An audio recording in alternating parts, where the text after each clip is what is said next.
I'm delighted to welcome Dr. Amit Sadal, who is a clinical lead in transplant hepatology at King's College Hospital. He is one of the pioneer in hepatocellular carcinoma management and also post-transplant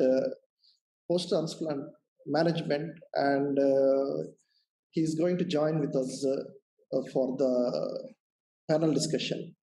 And also, yeah, welcome. Thank you for the introduction, Raj, and good afternoon to everyone. Good evening to you in India. I think you're much warmer in India than we are here. We're just starting to get the first cold snap here. So actually, it's heavy raining in Chennai. Okay. Okay. But probably not 5 degrees Celsius. No, not very.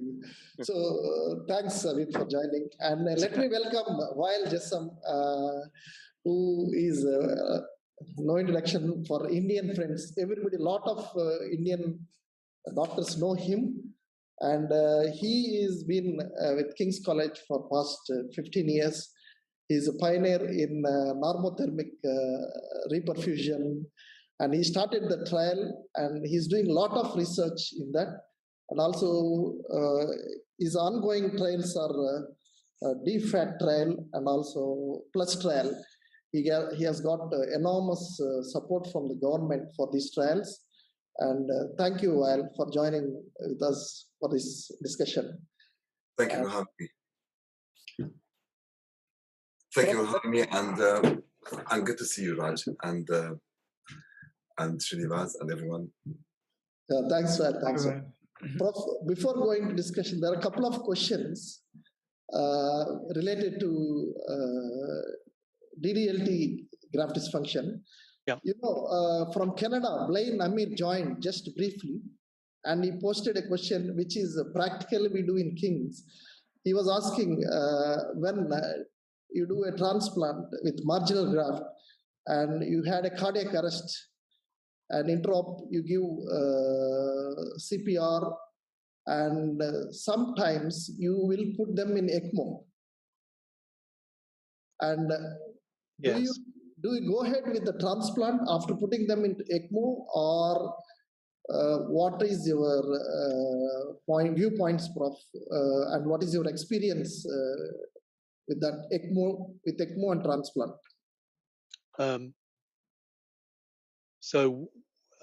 We do have experience with ECMO with quite a few cases now. I would say we've used it in 3 scenarios. We've used it pre-transplant in a small number of patients in whom they're at the extreme of support respiratorily, but they're young patients and they've been stabilized on ECMO and they've undergone liver transplantation on ECMO. That's a high-risk strategy. I would say it's better to try and manage these patients through their respiratory failure to a point where they're transplantable by conventional criteria and techniques. But for the very young, occasional patient, it's worth trying. The second is for the patient who develops problems during transplantation.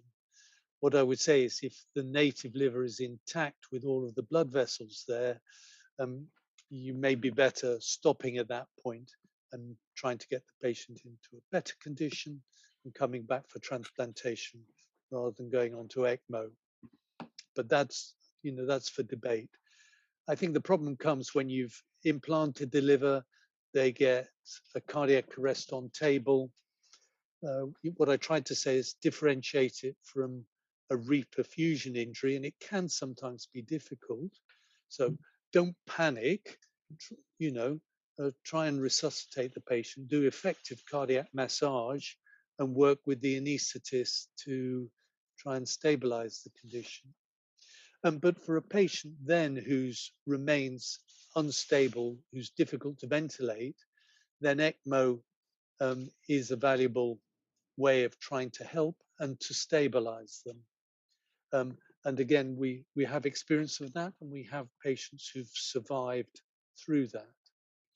And then the third scenario is the patients post-op who develop a reversible cause of respiratory failure. And again, I would say ECMO is an excellent treatment. Do it early. Don't wait until there's barotrauma, sepsis, and so forth in the lungs. Intervene early, effectively, and you get good survival in those patients. Very occasionally, you'll have clear-cut primary numb function on the table, a very unstable patient. And then the question is whether to stabilize them by performing hepatectomy and portocaval shunt. I must say I would only do that if I know that there's another liver potentially suitable being offered.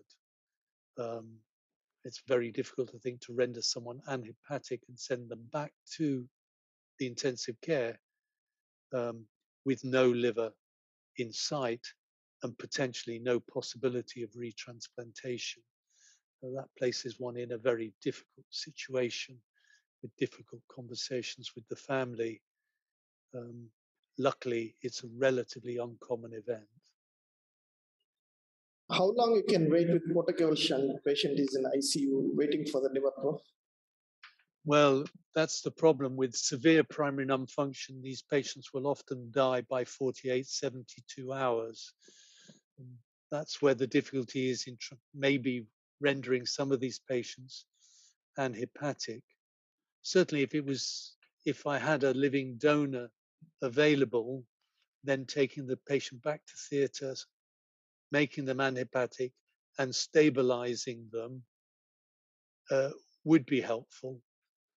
Because if you take them back and you can't stabilize them, then retransplantation is going to fail. Stabilizing them, you may be able to rescue them.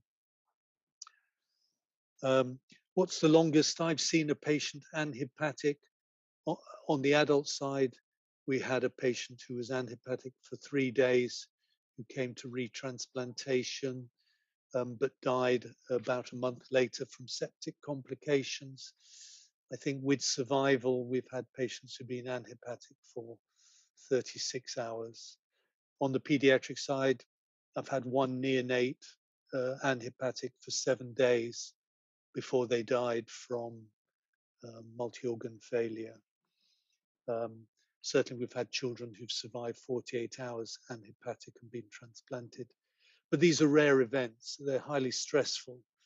And my only advice to you is to try wherever possible to avoid it. Thank you. Some questions, Srini, in the chat box. Okay. Prof, can I ask one question first before I go on to the, yes. other question? So don't make it too difficult.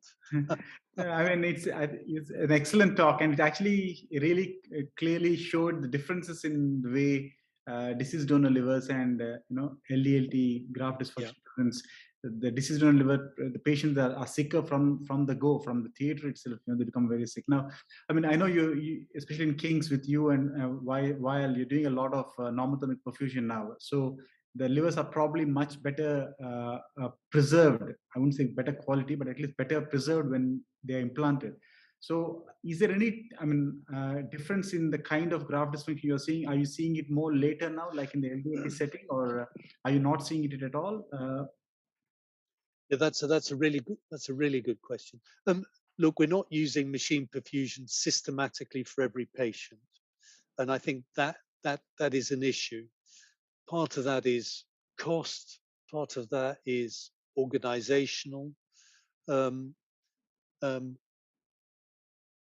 From my point of view, it's adding somewhere between £2,000 and £4,000 to the cost of each transplant. If you're running a big transplant program, that's quite a big cost. If you're the individual patient, it's not a huge amount of money if you're going to avoid severe graft dysfunction or non-function. I'd like to throw it open to the panel in a minute, but I'll put my pennyworth in, which is I think there's a clear case for the use of hypothermic perfusion to improve all grafts, and I think it will help in early graft function.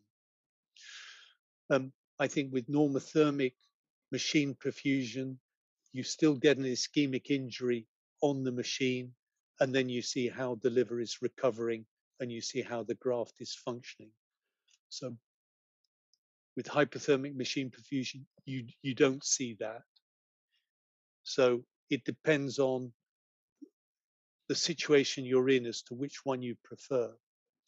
I think there is evidence accruing now that regional normothermic perfusion in situ at the donor is very good for DCD livers. So we're seeing trials being performed now. We're seeing randomized control trials starting to provide data that shows all of these techniques reduce the incidence of early graft dysfunction. They seem to impact on cholangiopathy. What would I use if I was starting a program in India? Let me pass that over to the panel. Yes. While maybe can throw some light.